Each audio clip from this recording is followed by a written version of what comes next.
ಕೇಂದ್ರ ಸಚಿವ ಎಚ್.ಡಿ. ಕುಮಾರಸ್ವಾಮಿಯವರ ಆರೋಗ್ಯದಲ್ಲಿ ಏರುಪೇರಾಗಿದ್ದು ಸದ್ಯ ಅವರು ಹೆಚ್ಚಿನ ಚಿಕಿತ್ಸೆಗಾಗಿ ಚೆನ್ನೈನ ಅಪೋಲೋ ಆಸ್ಪತ್ರೆಗೆ ತೆರಳುತ್ತಿದ್ದಾರೆ.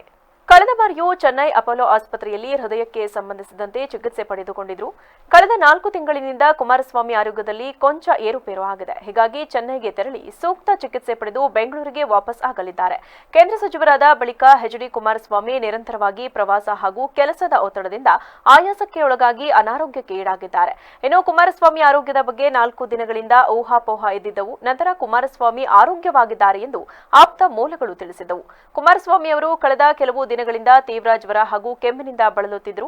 ಈ ಹಿನ್ನೆಲೆಯಲ್ಲಿ ವೈದ್ಯರ ಸೂಚನೆಯ ಮೇರೆಗೆ 2 ದಿನಗಳ ಹಿಂದೆ ಬೆಂಗಳೂರಿನ ಜಯನಗರದಲ್ಲಿರುವಂತಹ ಅಪೋಲೋ ಆಸ್ಪತ್ರೆಗೆ ದಾಖಲಾಗಿದ್ದಾರೆ ಎಂದು ಹೇಳಲಾಗಿತ್ತು. ಅಂದಹಾಗೆ ನಿರಂತರ ಪ್ರವಾಸ ಹಾಗೂ ಕೆಲಸದ ಒತ್ತಡದಿಂದ ಅವರು ಆಯಾಸಕ್ಕೆ ಒಳಗಾಗಿ ಅನಾರೋಗ್ಯಕ್ಕೆ ಈಡಾಗಿದ್ದಾರೆ ಎಂಬುದಾಗಿ ಕುಟುಂಬಸ್ಥರು ತಿಳಿಸಿದ್ದಾರೆ. ಸದ್ಯ ಅಪೋಲೋ ಆಸ್ಪತ್ರೆಯ ವೈದ್ಯರಿಂದ ಎಚ್.ಡಿ. ಕುಮಾರಸ್ವಾಮಿಗೆ ಚಿಕಿತ್ಸೆ ನೀಡಲಾಗುತ್ತಿದ್ದು ಯಾರೂ ಭಯಪಡಬೇಕಾಗಿಲ್ಲ ಎಂಬುದಾಗಿಯೂ ಹೇಳಿದ್ದಾರೆ.